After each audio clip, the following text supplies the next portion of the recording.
Good morning students, how are you? Today's topic is commercial bank के functions में बेटा आज हम थर्ड करेंगे इलेक्ट्रॉनिक बैंकिंग सर्विसेज। इसका एक और नाम भी है ई बैंकिंग। तो आज का हमारा टॉपिक जो स्टार्ट हो रहा है वो क्या है, इलेक्ट्रॉनिक बैंकिंग सर्विसेज या ई बैंकिंग क्या है। बेटा आप सबको पता है आज के टाइम में इलेक्ट्रॉनिक लेवल की बैंकिंग सर्विसेज जो हैं शुरू हुई हैं। इसमें कस्टमर को बैंक में जाने की ज़रूरत नहीं पड़ती, घर बैठे बिठाए ही इलेक्ट्रॉनिक लेवल पे ट्रांजैक्शंस होती हैं।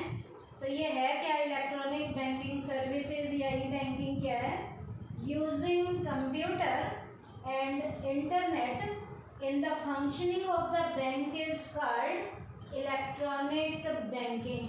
बेटा इस बैंकिंग में कंप्यूटर का यूज किया जाता है और इंटरनेट का यूज करते हुए बैंकिंग की सेवाएं हम लेते हैं कंप्यूटर और इंटरनेट का यूज करके।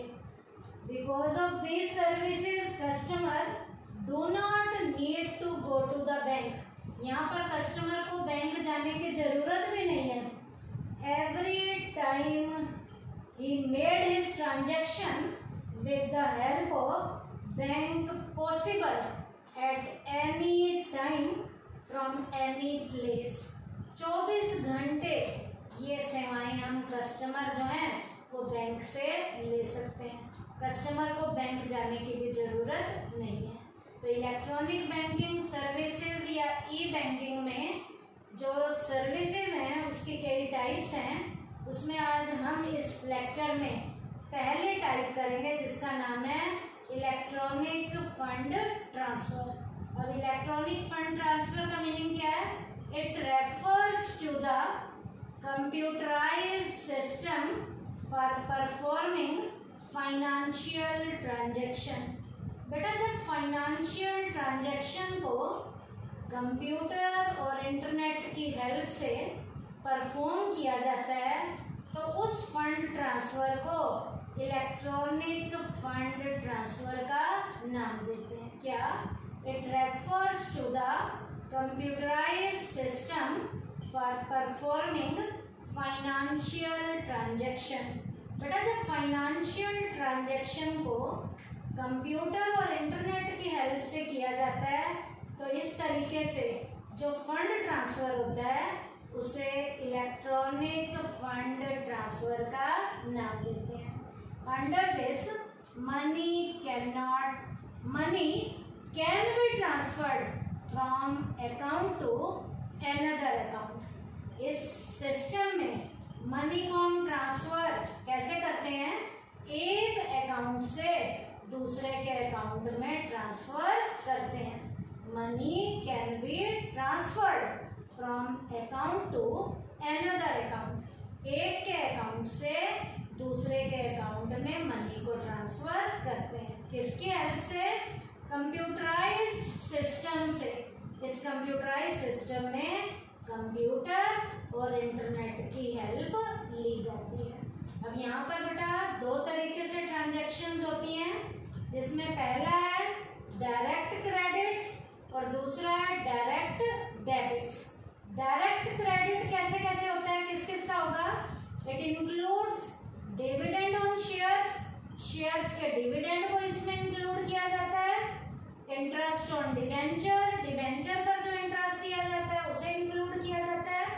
कमीशन को सैलरी और पेंशन, सैलरी और पेंशन। तो इसमें कौन कौन सी आइटम्स डायरेक्ट क्रेडिट में इंक्लूड की जाती हैं, पहला शेयर्स के ऊपर जो डिविडेंड दिया जाता है, डिवेंचर्स पे जो इंटरेस्ट दिया जाता है, कमीशन जो दी जाती है और सैलरी और पेंशन का जो अमाउंट है वो डायरेक्ट क्रेडिट में यहाँ पर इंक्लूड किया जाता है। डायरेक्ट डेबिट में क्या क्या इंक्लूड किया जाता है, it includes telephone and electricity bill.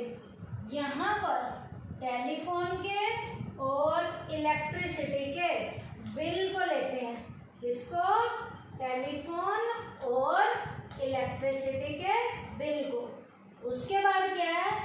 Loan, जो भी हमारा इंस्टॉलमेंट है लोन की, loan instalments, insurance instalment, club membership fees है कोई, क्रेडिट कार्ड के जो ड्यूज हैं वो बेटा डायरेक्ट डेबिट में इंक्लूड किए जाते हैं। डायरेक्ट डेबिट में क्या क्या इंक्लूड किया जाता है? टेलीफोन और इलेक्ट्रिसिटी के बिल को लिया जाता है, लोन की कोई भी हम इंस्टॉलमेंट भर रहे हैं वो, इंश्योरेंस की कोई इंस्टॉलमेंट भर रहे हैं, क्लब के जहाँ मेंबर हैं उसकी मेंबरशिप की फीस है, क्रेडिट कार्ड के भी कोई जो ड्यूज हैं वो बेटा डायरेक्ट डेबिट में इलेक्ट्रॉनिक फंड ट्रांसफर में इंक्लूड किए जाते हैं। उसके बाद बेटा इलेक्ट्रॉनिक फंड ट्रांसफर में ये दो तो तरीके थे, डायरेक्ट क्रेडिट और डायरेक्ट डेबिट। इस इलेक्ट्रॉनिक फंड ट्रांसफर के एडवांटेजेस क्या क्या हैं, फायदे क्या क्या हैं? पहला, payment on due date, due date पे जो भी पेमेंट करनी है वो इजीली हो जाती है इलेक्ट्रॉनिक फंड ट्रांसफर से, क्योंकि इलेक्ट्रॉनिक फंड ट्रांसफर में कस्टमर को आने जाने की जरूरत नहीं है, सीधा ही घर बैठे बिठाए ट्रांजैक्शन कंप्यूटर और नेट की हेल्प से, इंटरनेट की हेल्प से हो जाती है। तो ड्यू डेट पे पेमेंट इजीली करने में इलेक्ट्रॉनिक फंड ट्रांसफर अपना प्रॉपर बढ़िया वाला रोल प्ले करता है। तो ये इसके एडवांटेजेस के पॉइंट में है कि ड्यू डेट पे पेमेंट हो जाती है। उसके बाद नो लॉस इन ट्रांजिट, आने जाने के सारे खर्चे बच जाते हैं, टाइम वेस्ट नहीं होता, पैसा वेस्ट नहीं होता, किसी भी तरीके की कोई भी खर्चा नहीं है। कौन सा? ट्रांजिट का, आने और जाने का। तो आने और जाने के सारे लॉसेस हमारे बच जाएंगे, किसी भी तरीके का कोई हमें नुकसान नहीं होगा। उसके बाद no mishandling of cash, cash को भी लाने ले जाने की जरूरत नहीं है, कैश लेकर जाओ तो रास्ते में लूटा जा सकता है, लेकिन यहाँ कैश की भी किसी भी तरीके की कोई मिस हैंडलिंग की प्रॉब्लम हमें फेस नहीं करनी पड़ती। तो ये भी इसके एडवांटेजेस का पॉइंट है, क्या? कैश की कोई भी मिस हैंडलिंग की प्रॉब्लम नहीं है। कौन से सिस्टम में?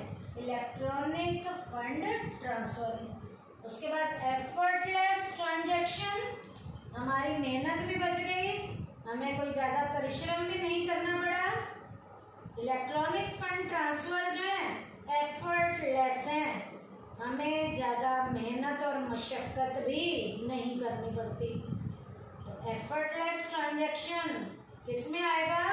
इलेक्ट्रॉनिक फंड ट्रांसफर के एडवांटेजेस में आएगा। उसके बाद है नो एक्सपेंस ऑफ कोरेस्पेंडेंस, स्थानीय लेवल पे भी जो हमारे छोटे मोटे खर्चे होने थे वो स्थानीय लेवल के खर्चे भी हमारे बच जाएंगे, स्थानीय लेवल के खर्चे भी हमारे बच जाएंगे।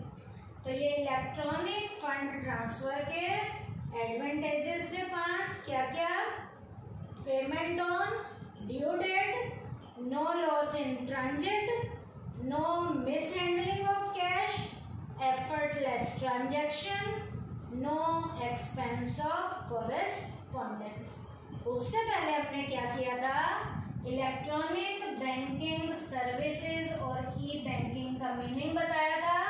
क्या? जो बैंकिंग के ट्रांजैक्शन कंप्यूटर की हेल्प से और इंटरनेट की हेल्प से की जाती हैं, जिसमें ट्रांजैक्शंस को करने के लिए हमें कहीं आना जाना भी नहीं है, घर बैठे बैठाए ट्रांजैक्शन हो जाती हैं और 24 घंटे ट्रांजैक्शन होंगी, किसी भी टाइम ये ट्रांजैक्शन हो सकती हैं। और इसका हमने पहला किया है मेथड इलेक्ट्रॉनिक फंड ट्रांसफर। तो आज का टॉपिक हमारा किससे रिलेटेड था? इलेक्ट्रॉनिक बैंकिंग सर्विसेज या ई बैंकिंग में आज हमने पहला पॉइंट किया है electronic fund transfer. Thank you बेटा।